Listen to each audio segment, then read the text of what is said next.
Sa 5. Hindi makakapag-vlog si biyahe ni Rans pag hindi suot ng jacket na to.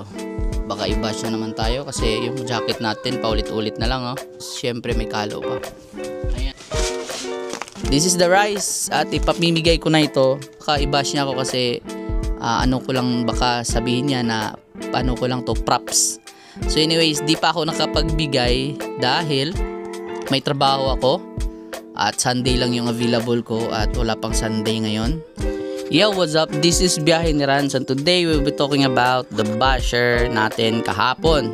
55 minutes ago, ginawa niya yung kanyang profile, yung fake profile niya para lang talaga magkapag-comment sa aking mga videos. So nag-effort pa talaga siya, no, para i-bash lang ako. So thank you sa basher kasi ikaw ang isa sa mga gusto ko ng mga viewers kasi updated ka sa mga videos ko. Lalong lalo na to, alam ko magko-comment ka nito.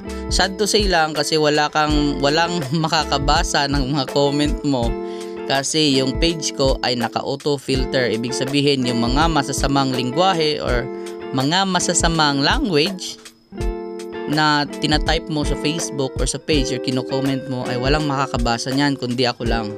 Pero don't worry kasi ako lang naman yung pinatatamaan mo kaya no need na para mabasa nila. But may screenshot ako sa mga comment mo at sobrang nakakatawa talaga kasi nag-effort ka pa talaga. So sabi niya doon na silingan daw may tagagalas daw siya and he knows or she knows my family. Kasi yung nasa profile niya ay babae siguro to, ewan ko, lalaki ba. So alam niya daw, kilala niya daw yung family ko at kilala niya daw ako. Ang nakakatawa lang is that nag-i-stay lang ako dito sa Dipolog for 1 week. And that 1 week ay hindi ako naglalabas kasi andito ako palagi sa bahay. Kasi nakaatupag ako dito sa computer. I cannot go out in the house for about 1 week. Basta andito ako palagi. Correct na lang yung English ko. Para yun sa basher. Anyways, sobrang thankful ako kasi para naman ito sa basher.